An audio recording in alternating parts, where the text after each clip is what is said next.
necessary for life and health. There's 4 major essentials for life and health. And if you stop one of these independently of the other one, you're going to die. So tell me what you need to be alive. Breathing. That's right. What else?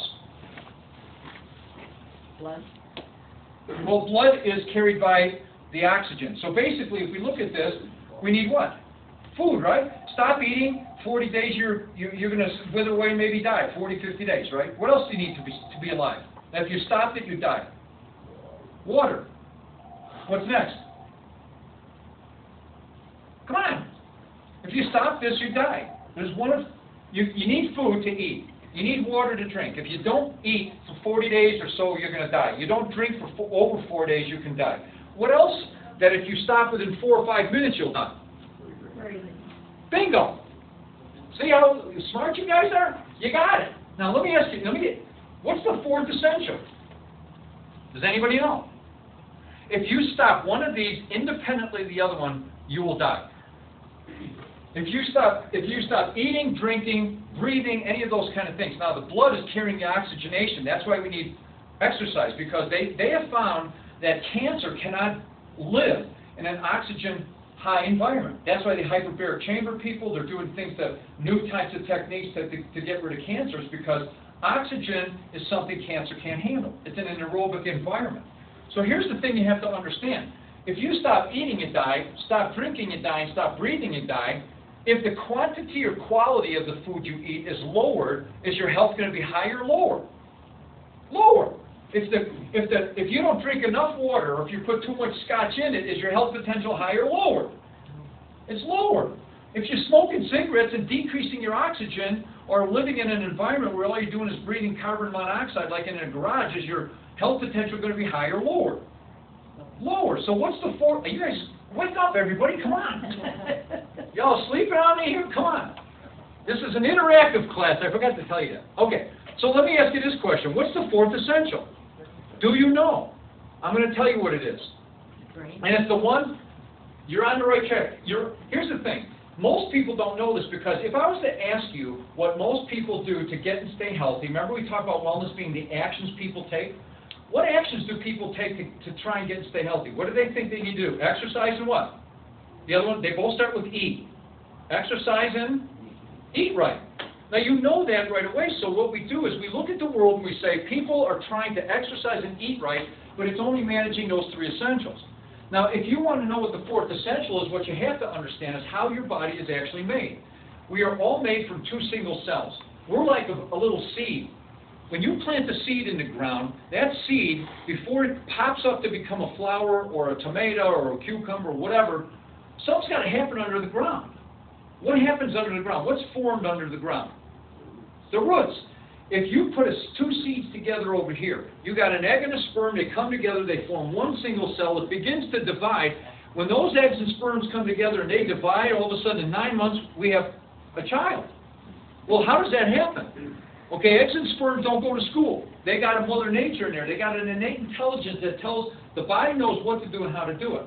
But at the 18th day, after that egg and sperm come together, the first organ of your body is formed. What is your first organ that is formed? Tell me, what do you think it is?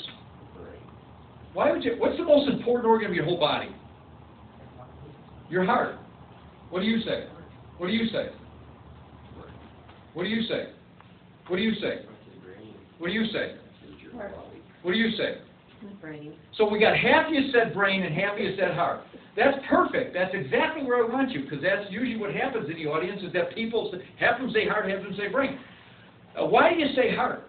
Because think about it. What you're advertised to as a health consumer, there's so much about heart. The American Heart Association says this. The American Heart Association, watch your cholesterol, watch this, watch that. Heart, heart, heart, heart.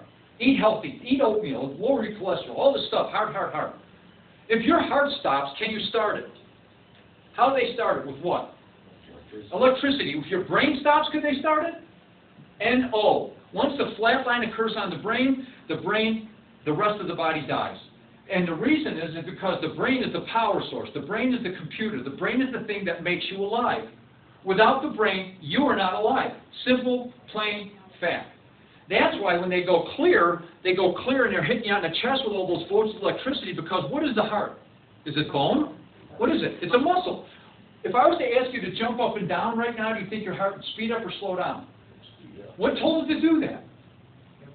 Your brain told it to do that. So what you have to understand is that in this whole thing that we have to understand is that this brain is formed first. It's formed first because this sends power source out to the rest of the cells and tissues of your body. It sends power. It sends energy. Now there's something about energy that you have to understand. Because the reason the brain was made first, okay, is because that has to be the power source, just like there's a power source for this building. That has to generate an energy throughout the body. Energy cannot be created, nor can energy be destroyed. It can only be altered. That's something I remember from physics, being a math major. So the thing you have to understand is that you always have 100% energy inside your body coming from your brain. But if that brain cannot transmit nerve impulses through here to these organs and tissues, it is not going to work. The way your body's formed is the egg and the sperm come together. At the 18th day, you form a brain and a spinal cord. Then you start to power out the nerves. After that, you form the organs at the end of each nerve. They're like little buds. Well, if you look at a plant, you stick the seed in the ground, you got a root system. Then it pops up a stem. Then it pulls out the branches, and at the end of the branches come buds. You know that in embryology, at any medical school in the world, they talk about primitive buds. Those are the buds of your organs that they talk about. So basically, the design here is just like a plant. This is like your root system. This is the power. Your spinal cord is your lifeline. It is the thing that carries all the messages. It's like the main cable, and then coming off of each vertebrae, between each vertebrae of your spine, are these nerves. The spine is made to protect the spinal cord. That's what it's there for. So basically, the spine has to conform to a certain alignment because in physics, just like your car, if the wheel is carrying weight, but it's also having movement, it has to be in a certain alignment. If it's out of alignment, the weight is being carried in the wrong place, and a wear and tear begins to occur on the joint of the car.